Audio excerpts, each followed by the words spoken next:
Welcome back to the channel.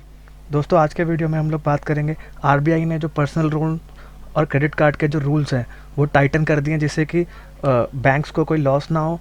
और जो भी उनके कस्टमर के जो भी लोन्स चल रहे थे उनके रिगार्डिंग में उन्होंने रूल्स को टाइट किया है। और जो भी उसकी जो लिमिट हुआ करती थी उसको प्रेस्क्राइब लिमिट को बढ़ा के उन्होंने 25% से बढ़ा दिया है।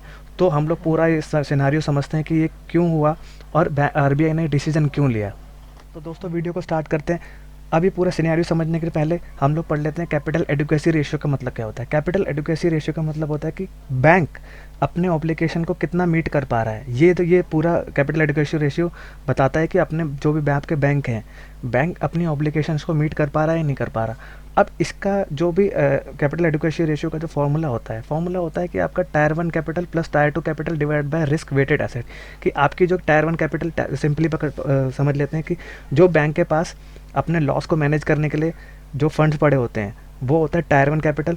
और सेकेंडरी जो होता है, सेकेंडरी फंड होता है कि भाई अपने जो एसेट्स बेच के जो बैंक के पास पैसा आता है, तो वो टायर 1 टायर 2 को मिला के जो भी पैसा होता है divided by risk weighted asset, यानी कि उनके पास जो भी एसेट्स पड़ी होती है उसको बोलते हैं आपका कैपिटल एडिक्वेसी रेशियो। अब ये क्या करता है कि ये जो रेगुलेट करता है, ये मेजर करता है कि बैंक का रिस्क ऑफ फेलियर कितना है, कि कैपिटल एडिक्वेसी रेशियो अगर ज़्यादा है या कम है। ये जज करता है कि आपके जो बैंक का रिस्क है वो फेलियर का कितना है।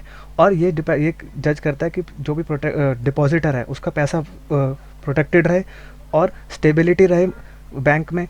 अगर बैंक आगे डूबे भी ना, और उसके फाइनेंशियल सिस्टम जो अभी है, फाइनेंशियल सिस्टम जो चल रहा है बैंक का, एक बैंक के डूबने का क्या राज होता है कि उसका फंड खत्म हो जाता है, अपनी एसेट बेच के पूरा का पूरा कोई दूसरा बैंक उसे एक्वायर कर लेता है। तो यही चीज़ है कैपिटल एडिक्वेसी रेशियो का मतलब यही होता है कि अगर आपकी अच्छी खासी कैपिटल एडिक्वेसी आपके पास है, आपके पास फंड्स बचा है और आपके एसेट्स बेच के जो भी पैसा नहीं आ रहा, वही चीज़ आपके जो भी एफिशिएंसी को बताती है कि आपका बैंक कितना सही चल रहा है। अब मैंने आपको ऑलरेडी बता चुका हूँ कि इसमें 2 टाइप्स ऑफ कैपिटल होती है। टायर 1 कैपिटल होती है, टायर 2 कैपिटल होती है, जिसमें कि बैंक के पास अपना फंड होता है, कोर फंड, जिससे कि वो अपने बिजनेस को चलाता है, ऑपरेटिंग करता है, अपने बिजनेस को ऑपरेट करता है। सेकेंडरी होता है कि अपने एसेट्स बेच के जो पैसा आता है और जो जो बैंक बंद हो जाता है, तो वो दोनों को कैपिटल को मिला के जितना भी एसेट होता है वो होता है। अब सी का मतलब क्या होता है। हम कैपिटल एडिक्वेसी रेशियो को जब मैंने आपको ऑलरेडी समझा दिया था कि भाई is calculated by dividing a bank का capital by its risk weighted asset. यानी कि मैंने आपको टायर 1 टायर 2 कैपिटल की रिस्क वेटेड एसेट जो भी आपके पास पड़ी है, minimum capital ratio, minimum ratio of the capital is risk weighted as 8%। यानी कि 8% ऑलरेडी जो भी बेजल 2 नॉर्म्स है, बेजल 2 में सारे के सारे, बेजल 2 जो कमेटी बनी है उसमें सारे के सारे बैंक रजिस्टर्ड होते हैं, जिसमें कि सबके सारे कंट्रीज़ के सेंट्रल बैंक होते हैं। तो उनको सबको मिला के उन्होंने ग्रुप ने डिसाइड किया है कि 8% है। लेकिन हमारे आरबीआई ने क्या कर रखा है, आरबीआई के केस में हमने 9% का रखा हुआ है कैपिटल एडिक्वेसी रेशियो। अब हम आगे वीडियो में पढ़ते हैं कि अब जो बैंक्स ने जो कस्टमर का जो भी था, कस्टमर का रिस्क था जो, उसको बढ़ा के कितने से कितना परसेंट कर दिया। आप सिनेरियो समझ लेते हैं। अब हम पढ़ते हैं कि जो आरबीआई ने जो रूल जो पर्सनल लोन्स और क्रेडिट कार्ड पे टाइट किए हैं वो क्या है। सो आरबीआई ने क्या करा कि भाई रिस्क जो वेट था बाई 20% से बढ़ा दिया है consumer credit exposure commercial bank का और एनबीएफसीज का। जिससे क्या होता है कि जो अब आपके लिए जो है लोन वो लोन लेना, पर्सनल लोन और क्रेडिट कार्ड पे जो भी था आपकी पेमेंट, वो महंगा होने वाला है। अब वो क्यों महंगा होने वाला है कि भाई अब क्या था कि जो रिस्क वेट था पहले हुआ करता था 100% कस्टमर के केस में। कस्टमर क्रेडिट एक्सपोजर के केस में क्या था कि भाई जो आप कस्टमर को लोन देते हैं वो बैंक के पास 100% का रिस्क हुआ करता था। और क्या होता है कि दो तरीके के लोग बैंक होते हैं, दो तरीके के लोन होते हैं। एक तो होता है एक तरीके का होता है सिक्योर्ड लोन और एक होता है अनसिक्योर्ड लोन। तो सिक्योर्ड लोन होता है कि सपोज़ करिए आप कोई भी एसेट्स को गिरवी रख के देते हैं, या गाड़ी को गिरवी रख देते हैं, एफडी को गिरवी रख के देते हैं। यानी कि सपोज़ करिए आपके पास आपके बैंक में एफडी है और एफडी को रख के आपने लोन दिया है, तो वो सिक्योर्ड हो जाएगा कि भाई बैंक अपना, अगर सपोज़ करिए कोई कस्टमर डिफ़ॉल्ट भी होता है तो वो अपनी एफडी से रिकवर कर लेगा पैसा बैंक।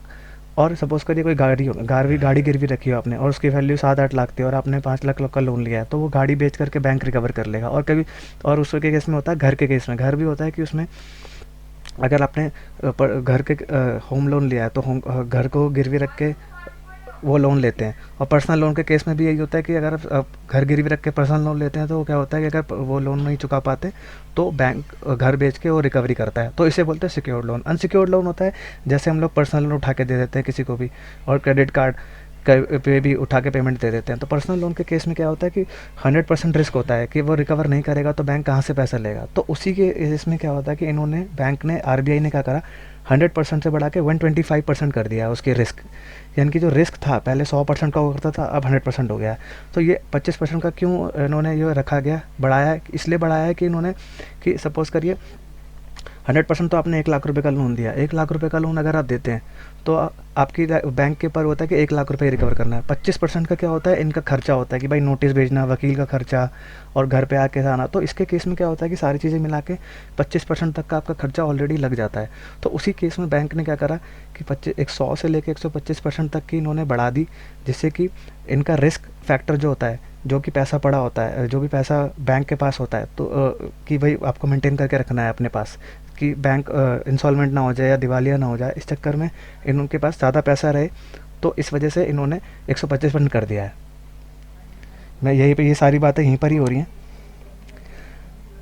अब आरबीआई के गवर्नर ने शक्तिकांत दास ने क्या बोला था कि उनके मॉनेटरी पॉलिसी में क्या था कि flat the high growth in certain component of customer credit and directed banks and NBFC. NBFC भी क्या करता है, एनबीएफसी भी यही करता है कि 50% लोन क्या करता है वो बैंक से उठाता है, 50% आपके खुद का लेता है, और 50% आपको क्या करता है बैंक से तो कम उतने रेट में उठाता है और अपना कमीशन रख के वो आपको हायर रेट पे लोन देता है।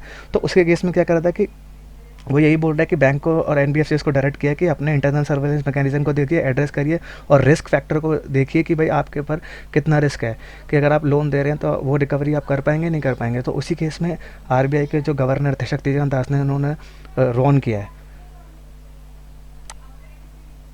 अब होता है कि rise in the risk weight of customer exposure of commercial bank outstanding as well as new, यानी कि पर्सनल लोन, इसमें ये पर्सनल लोन के केस में ही होता है। मैंने आपको ऑलरेडी बताया था कि एक सिक्योर्ड लोन होता है, एक अनसिक्योर्ड लोन होता है।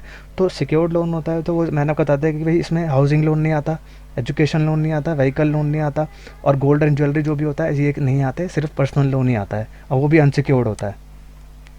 और एनबीएस के एफसीएस के केस में भी यही होता है कि एजुकेशन लोन को हटा के ओनली रिटेल लोन होता है, जो नॉर्मल जो छोटे मोटे कस्टमर्स को देते हैं उसी के केस में होता है।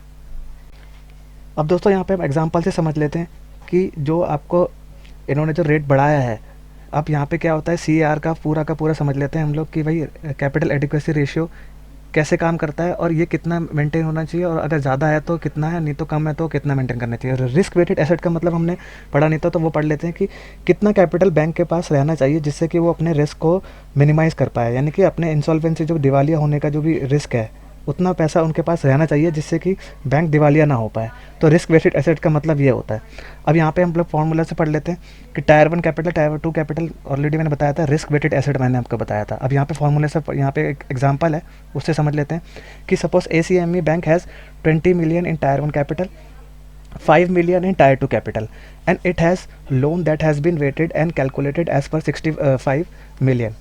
तो capital adequacy ratio of ACME bank is there for 38%, यानी कि यहाँ पे इन्होंने क्या करा 20 + 5 डिवाइडेड बाय 65 कर दिया।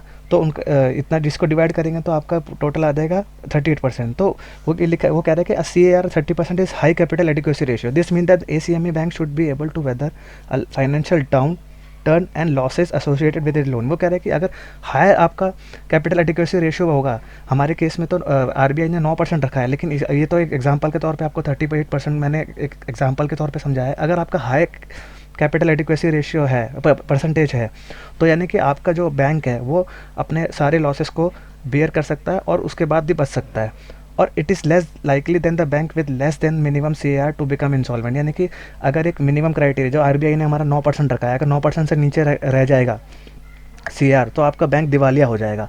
तो इसी को ध्यान में रखते हुए आरबीआई ने क्या करा कि वो 100% से लेकर 125% इसलिए किया है कि बैंक के पास ज़्यादा से ज़्यादा पैसा बचा रहे, और जो भी पर्सनल लोन थे वो सारे के सारे महंगे हो जाएंगे, और क्रेडिट कार्ड के भी अगर आप जनवरी 2024 में अगर आप एंड तक का क्रेडिट, उससे पहले का आप क्रेडिट कार्ड बना लेंगे तो ठीक है, नहीं तो क्रेडिट कार्ड लेना भी आपके लिए बहुत मुश्किल हो जाएगा। और पर्सनल लोन के जो रेट हैं वो बढ़ने वाले हैं, जिससे कि बैंक के पास पैसा ज़्यादा मेंटेन करना पड़ेगा अपने बैंक को, जिससे कि मिनिमम कैपिटल की रिक्वायरमेंट हो जाए, यानी कि CAR उनके पास पड़ा ऑलरेडी हाई मेंटेन हो, और जैसे कम ज़्यादा पैसा रहेगा तो लोन का रेट वो ज़्यादा बढ़ा देंगे। तो इसी केस में उन्होंने आरबीआई ने पहले से वार्निंग दी थी कि ज़्यादा से ज़्यादा क्रेडिट कार्ड या पर्सनल लोन ना बांटें, जिससे कि डिफ़ॉल्ट ज़्यादा ना हो और बैंक दिवालिया ना हो, क्योंकि ऑलरेडी बहुत सारे बैंक दिवालिया हो चुके हैं, उनको मर्ज करके कुछ बैंकों ने बचाया है।